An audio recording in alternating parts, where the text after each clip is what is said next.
Сябры Божай радасці. Аўтарская перадача Паўла Каралёва пра выбітных асоб. Хвала Хрысту, вітаю вас.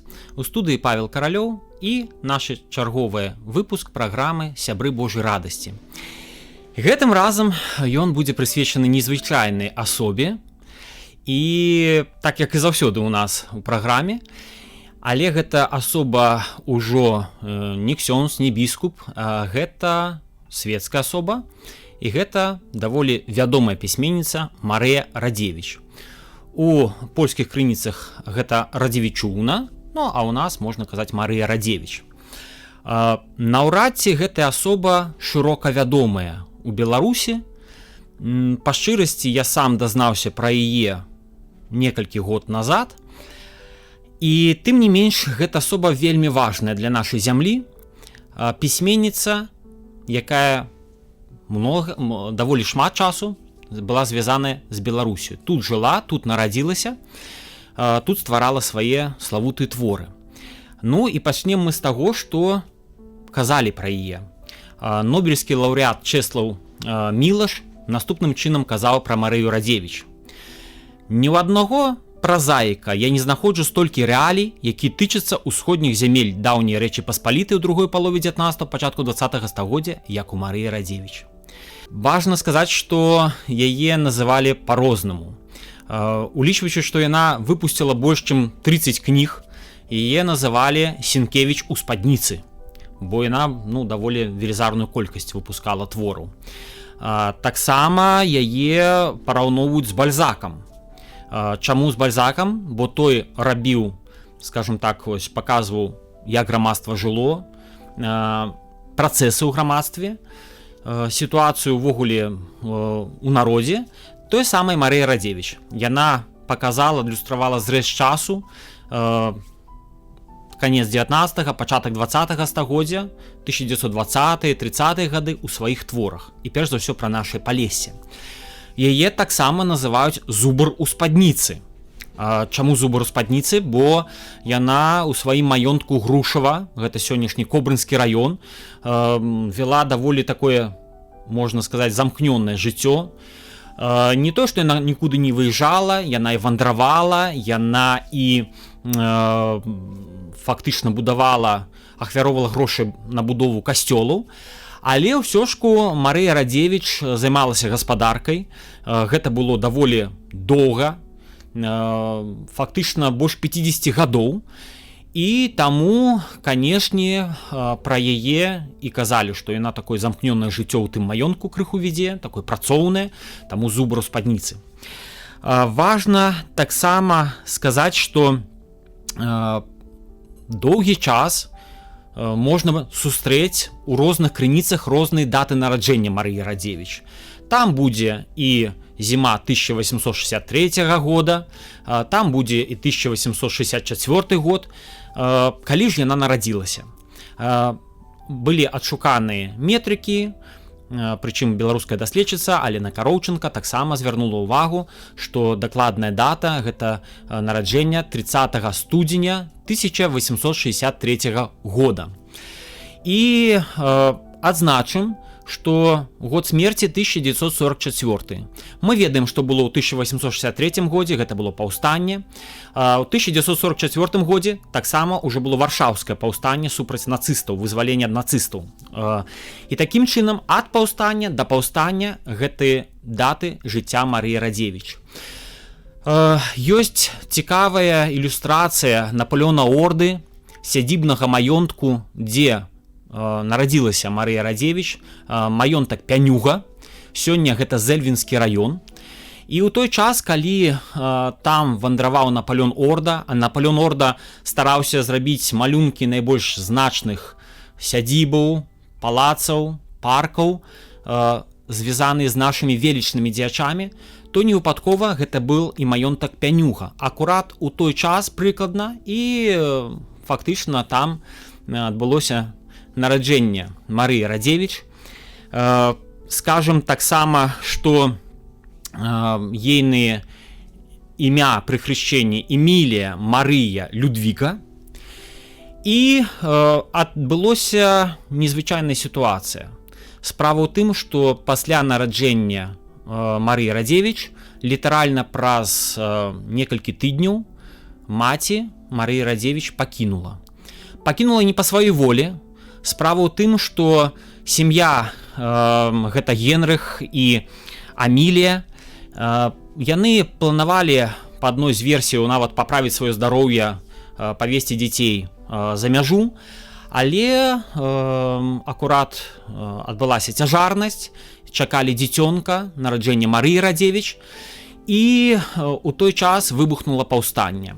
Генрых Радзевіч лічыцца, што не моцна падтрымліваў паўстанне, нават некаторыя кажуць, што быў супраць яго, але ўсё ж як сын свайго краю адчуў такі грамадзянскі абавязак, таксама, калі не ўдзельнічаць, то так ці іначай дапамагаць. І так адбылося, што пэўны час у маёнтку Пянюга захоўвалася зброя паўстанцаў. І сітуацыя такая, што за гэтую зброю яны і былі выселеныя ў Сібір.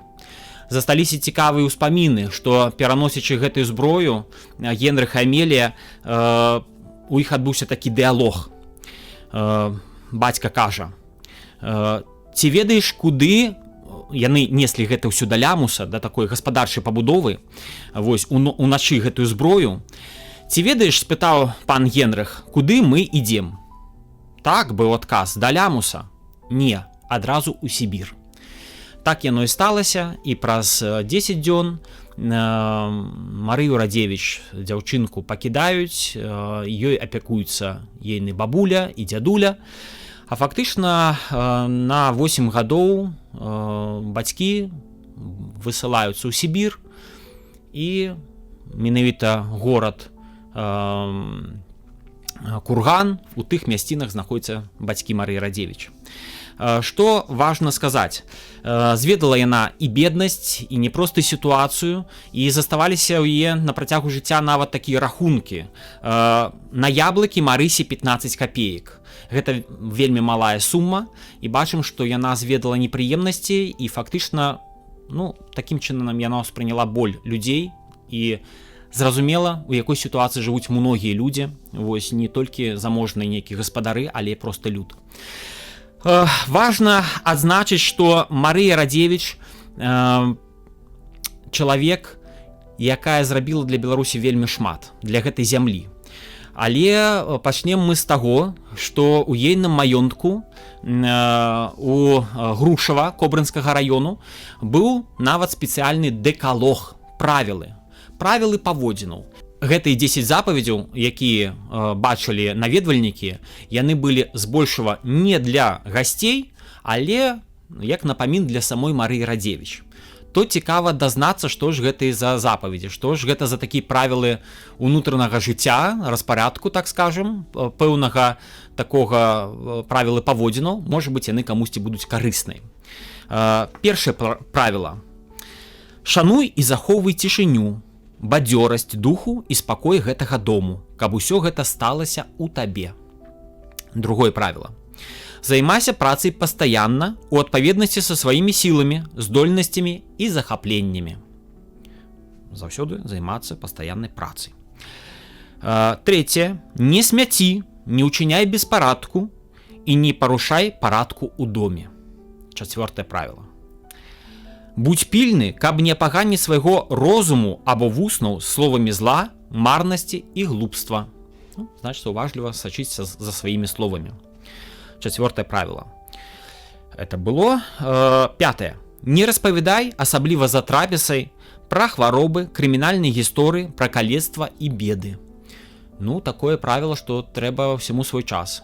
Яна не пакідала хворых, не пакідала калекаў, але менавіта за трапезай трэба, яна, такое правіла даволі незвычайнае, мы яго пачулі. Шостае: не гневайся і не павышай голас, акрамя спеваў і смеху. Сёмае: не атручвай паветра свайго дома дрэнным і кіслым настроем. Восьмае правіла: не прынось у дом сатанінскага культу грошай. Девятае: Заховай прыязень да божых стварэнняў, такіх як сабакі, птушкі, вожыкі і вавёркі, як да сваіх дамачадцаў. Мы тут скажем, што 9 правіла, яно даволі мілае, бо Марыя Радзевіч вельмі любіла прыроду, у яе фактычна быў культ прыроды. І забегаючы наперад, скажем, што яна нават зрабіла по такому праекту, ёй цесляры збудавалі домік сярод леса, дзе яна праводзіла шмат тыдняў на працягу кожнага лета. І гэта было зачараванае такое месца, бо гэта можна было слухаць галасы птушак, спевы птушак, жывёлаў, і вось такое дзіўнае месца. І у Марыі Радзевіч ёсць таксама радочкі, што калі яна вяртаецца на палесе, часам яна кажа, я вяртаюся, калі лятуць да хаты шпакі. Яна сябе параўноўвала ўсё як гэты Божы свет, стварэнне Божае. Таксама у яе было мноства жывёлаў у маёнтку, сярод іх было даволі шмат сабаку. І для аматараў таксаў скажу, што гэта былі збольшага таксы, якія неадлучна хадзілі за гаспадыні. Гэта было 9 правіла. Паўтару, захоўвай прыязнасць да божых стварэнняў, такіх як сабакі, птушкі, вожыкі, вавёркі, як да сваіх дамачадцаў. 10. Не паддавайся страху, а са спакоем перанось усе божыя удары лёсу, такія як голад, беднасць, хваробы і ўварвання непажаданых гасцей. Няхай дабраславенне Божае у канцы гэтых правілаў ёсць, няхай дабраславенне Божае і каралевы польскай кароны сцеражэ асновы вуглоў і сцен гэтага дому, а таксама душу, сэрца і здароўя жыхароў.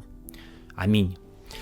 Прыгадваем, што няхай дабраславенне Божае і каралева польскай кароны, значыцца, Дзева Марыя, сцеражэ гэты дом Грушава Кобрынскага раёну.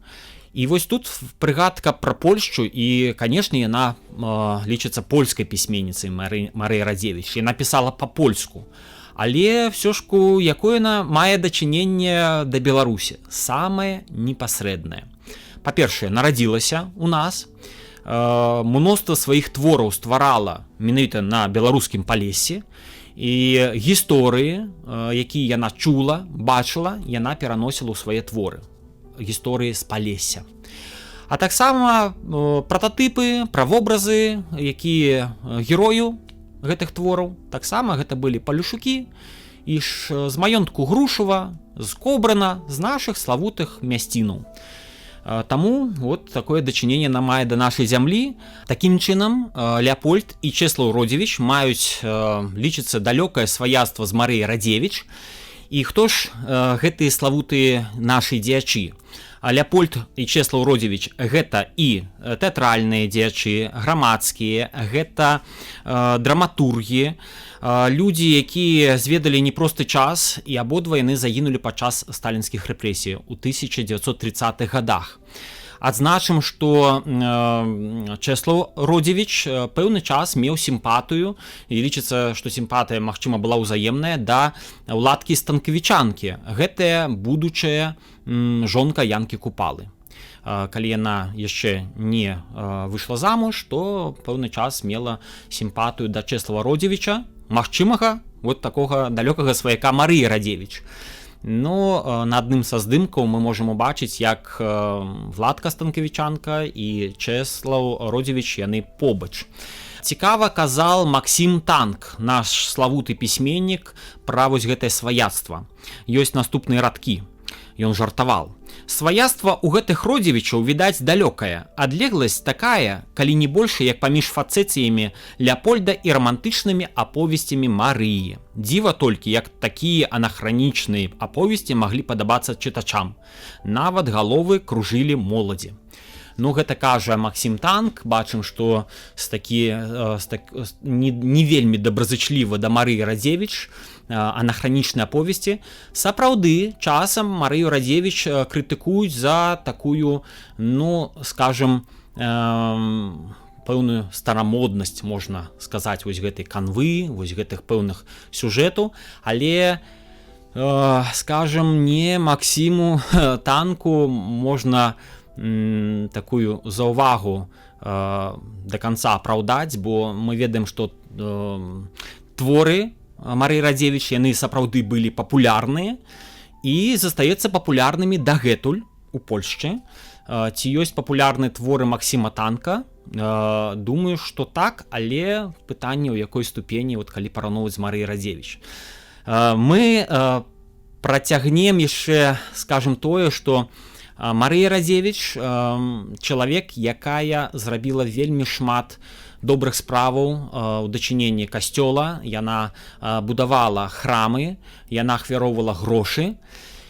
І такі малавядомы факт, я думаю, для ўсіх жыхароў Мінска, і не толькі гэта будзе адкрыццём, што некалькі гадоў, нават можа і больш, чым некалькі гадоў, у Мінску на востраве Слёз у 1990-х годах, мы ўсе ведаем гэтую капліцу, у памяць тых, хто загінуў па-за межамі бацькаўшчыны, у гэтай капліцы вісеў звон, акурат, які быў прысвечаны Марыі Радзевіч. Справа ў тым, што ёсць такое месца Грушава каля Кобрына, і ў гэтым месцы Марыя Радзевіч аддавала грошы на пабудову каплічкі, а пасля, у рэшце рэшт, удалося адрамантаваць і вярнуць вернікам касцёл.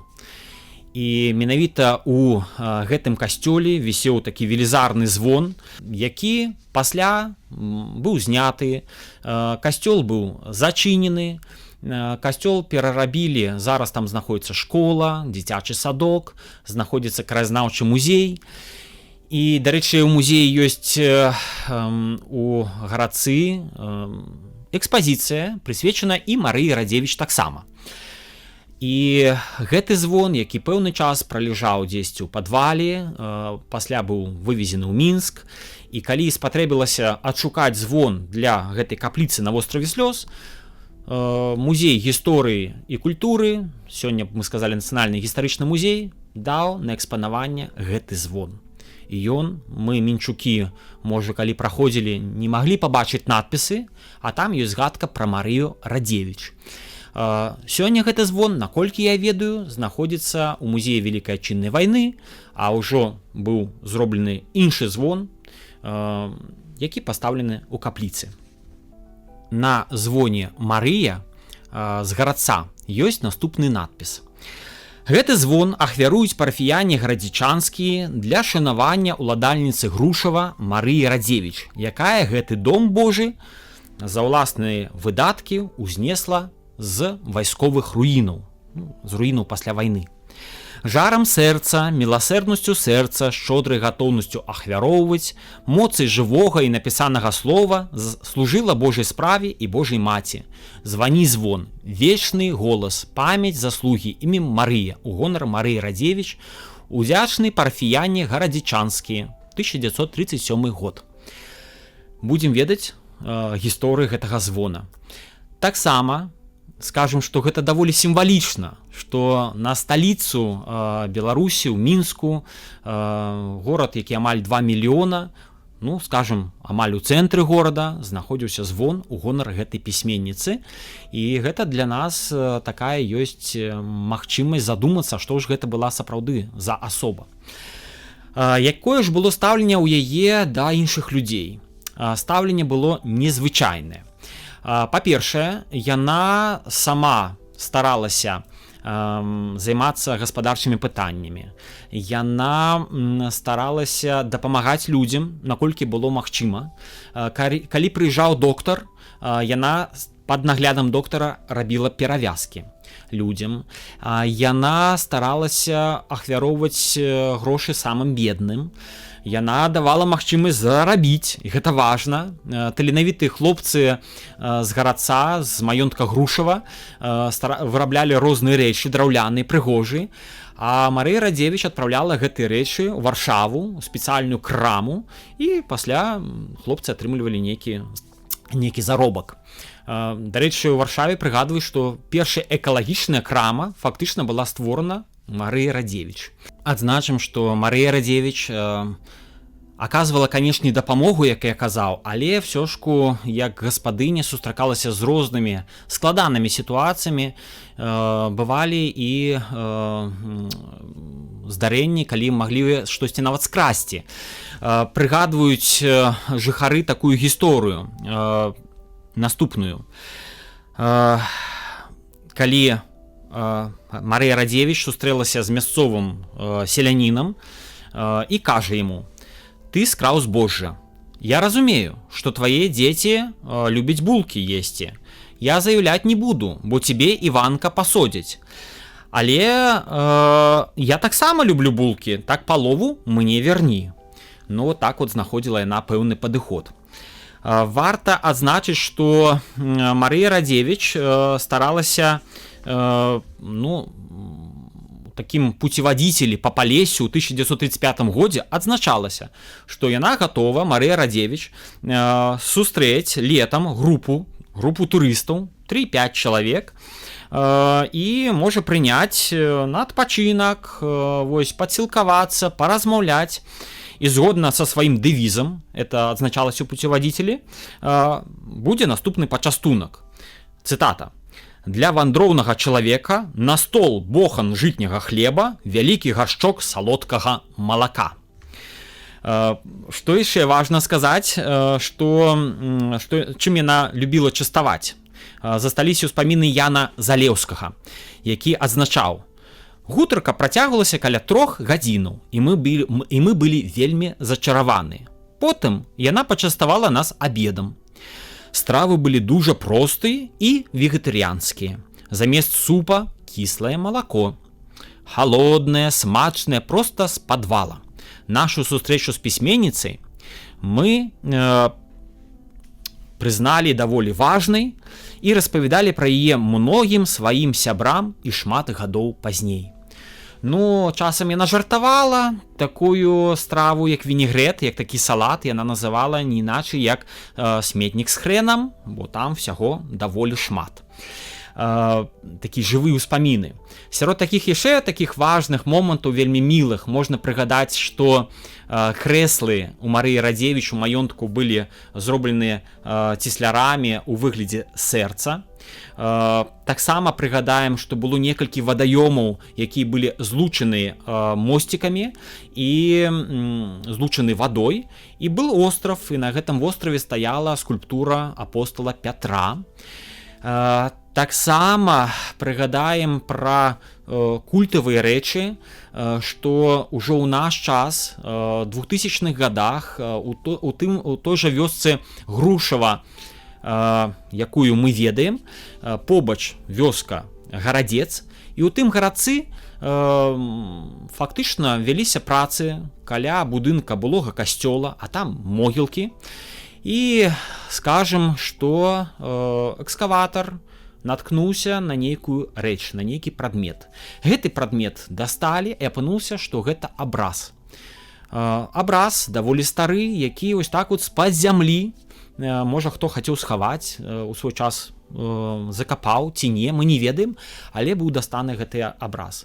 Сёння ён знаходзіцца ў мясцовым касцёле вёскі Гарадзец, і ўсе жыхары вёскі зрабілі сабе, каталікі, такія маленечкія фотаздымачкі, бо гэта такая мясцовая святыня, якая найверагодна звязана і з Марыяй Радзевіч, якая апекавалася гэтым касцёлам. Вот бачым, такое з'яўленне даволі незвычайна гэтага абраза адбылося ўжо ў наш час. Адзначым таксама тое, што самыя славутыя творы Марыі Радзевіч, іх шмат, але самы славуты гэта, канешне, «Дывайцес». Гэта твор пра чалавека, які зведвае непрыемнасці, які ўзяў на сябе кіраванне цэлым маёнткам пасля смерці родных. У гэтым вобразе прасочваецца сама Марыя Радзевіч. І пэўнай падтрымкай сярод усіх складанасцяў, сярод усіх непрыемнасцяў з'яўляецца дуб-велікан, які так паважна расце і дае веры гэтаму чалавеку, гэтаму герою.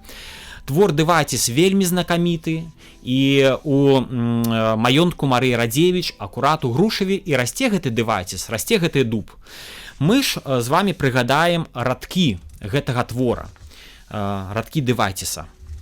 Адразу скажам, што пэўнае ёсць меркаванне, што ў вобразе гэтага Дэвайціса, у гэтага дуба, гэта вобраз радзімы, гэта вобраз краіны, якая зведвае розныя непрыемнасці і выпрабаванні.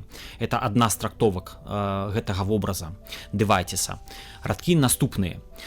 Стаяў сярод палянкі побач са святымі камянямі. Дубы, унукі акружалі яго, моцна абдымалі яго, які стаяў у кароне зялёнага лісця. Моцныя, як вяроўкі, галінкі выцягваліся ўгору, як рукі крыві-крывейта. І выжываў ён і прамаўляў: «Не вы, людзі, далі мне жыццё, не вы, віхуры буры, мяне зламалі. Пасадзіў мяне тут Бог, і так будзе, будзе, будзе». Засланяў ён сабой паляну, камяні, замшэлыя руіны. Часам ціха слухаў вестку, якая несла рака, часам з сумам успамінаў старыя баі і размерана шумеў. А калі да яго прыходзілі людзі, па жылах ішло потокам дыхання: «Вітайце, вітайце, адна зямля нас нарадзіла і выгадавала, сціснуты я абдымкамі каранёў, а вы вяроўкамі і душою. Хто нас паспрабуе вырваць, хто?» Толькі кожную восень Дэвайціс узгадваў, успамінаў асілкаў, якія загінулі, мінулае, агонь, што згас, і ад жалю плакаў. Людзі тады казалі: «Дуб губляе лісце». І праз доўгія месяцы дуб стаяў безабаронны, пануры і маўчаў у цяжкім суме, але, выяўляючы да яго літасць, багіня, камяні, якой пільнаваў ён столькі стагоддзяў, і адраджала яго. А Дэвайціс стрэсваў сум сябе і як волат паднімаў галаву, і рака вітала яго. Такія радочкі гэтага Дэвайціса, гэтага дуба. І я скажу, што калі вам напаткаецца паехаць ля Кобрына, вось, у Гарадзец, побач Грушава, абавязкова падыдзіце да гэтага дуба. Яму, па-першае, даследчыкі высветлілі, што ўжо больш чым 220 гадоў. І паспрабуйце знайсці жалуды. Вазьміце гэтыя жалуды і паспрабуйце перасадзіць пасадзіць гэтыя жалуды ў нейкай іншай мясцовасці. Мы ведаем, што у Мінску расце дачка Купалавай таполі. Та таполя Купалава загінула, якая расла каля дома Купалы, але дачка ейная жыве. То у вас можа на палетку дзесьці расці вось дачка Дэвайціса, гэтага дубу. Я прызнаюся, што некалькі жалудоў я узяў, вось, і некаторыя з іх прыжываюцца ў некаторых іншых мясцінах, да прыкладу, ў Сёмкаве пад Мінскам. Таму паспрабуйце і вы. Важна сказаць, што Марыя Радзевіч спрычынілася да таго, што на беларускім Палесе распачалася праца манахінь уршулянак. І Уршуля Ледухоўская адзначала, што праца наша пачалася з Гарадца. Вёска Гарадзец, мы ўжо не раз яе чулі, і ўсё вельмі проста, таму што менавіта перад пачаткам місіяў манахіні прыехалі, настаятельніца Уршуля Ледухоўская прыехала да Марыі Радзевіч і размаўлялі пра тое, каб распачаць гэтую працу. І неўзабаве менавіта побач, недалёка, некалькі кіламетраў ад маёнтка Марыі Радзевіч распачалася праца уршулянак, і пасля яна разышлася па ўсяму Палесю. Гэта і Іванаўскі раён, сённяшні Пінскі раён, Кобрынскі раён і гэтак далей. Засталіся цікавыя ўспаміны. Ядзвіга Скірмунд, такая сяброўка Марыі Радзевіч, даволі таленавітая аўтар, казала пра одну сустрэчу Уршулі Ледухоўскай Марыі Радзевіч. Наступная цытата.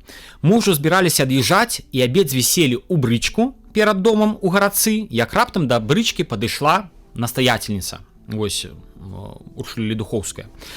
«Стала на падножку і абняла Радзевічуўну за шыю. Яны абняліся як сёстры, а Радзевічуўна трыумфальна павярнулася да сестёр, да іншых монахіняў, што стаялі на ганку. Ага, а вам зайздрасць? Ага. Кшталту, што вось не зайздросці.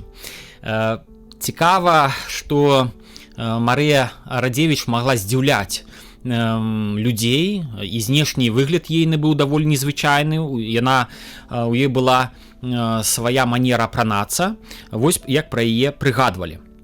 З юнацтва у Марыі Радзевіч была свая манера апранацца, проста і сур'ёзна. Яна не прызнавала для сябе моды, заўсёды насіла аднолькавае адзенне, прямая спадніца сярэдняй даўжыні, пінжак, кашуля з адкладным каўняром і доўгі гальштук. Яна не разумела, як жанчыны могуць абыходзіцца без кішэняў. Заўсёды былі кішэні. Ну і вось даволі так вот па-мужчынску апраналася, можна так сказаць. Варта адзначыць, што для Кобрына Марыя Радзевіч зрабіла важную справу. Сёння ў Кобрыне ёсць найстарэйшая сярэдняя школа, нумар 1. Тады гэта была яшчэ пачатку 20-го стагоддзя гімназія. І увесь другі паверх, сходы, лесвіцу, вось плітку, все гэта фактычна было пабудавана за грошы Марыі Радзевіч. Сёння пра гэта прыгадваюць, ёсць музейная экспазіцыя ў гэтай школе. Таксама цікавы момант, што кожную нядзелю ў 1930-х гадах актавая зала перараблялася на капліцу і шла імша, шла малітва. Ёсць цікавыя здымкі пра гэта. Ну і варта адзначыць таксама тое, што з пачаткам Другой сусветнай вайны зведала непрыемнасць не толькі Марыя Радзевіч, а многія іншыя нашы жыхары. Марыя Радзевіч была вымушана з'ехаць, ёсць пэўнае сведчанне, што ее маглі так, ледзь не прымусова яна мусіла ад'ехаць, не па сваёй волі, скажем так. І, на жаль, канешне, знішчаўся маёнтак Грушава, палілася бібліятэка, разламывалі рэчы, вокны, дзверы, посуд. Ёсць такія ўспаміны жыхара Кобрына Мікалая Селюка. Я зачытаю. Гэта было ў верасні або ў кастрычніку, калі польскай улады ўжо не было, а савецкая яшчэ не з'явілася. Мясцовыя актывісты рабавалі маёнтак, выносілі з палаца кнігі і палілі пряма ў двары, распалів вогнішча. Шмат кніг у прыгожых вокладках. Адна з кніг апынулася ў маіх руках. Радасны захацеў бегчы дадому. Нельга браць, кінь у агонь. Даволі грозна запатрабаваў хтосьці са старэйшых. І вось гэты хлопец гэтую кнігу вымушаны быў кінуць назад. Бібліятэка, а там было блізу 5000 кніг, можа нават больш, яна была знішчана, яна была спаленая, на вялікі жаль. У Драгічынскім раёне ёсць незвычайнае мястэчка, вёсачка, называецца Антополь. У гэтым Антополі быў пабудаваны ў канцы 1930-х гадоў прыгожы касцёл, і будаваўся ён таксама з ахвяраванню за грошы Марыі Радзевіч.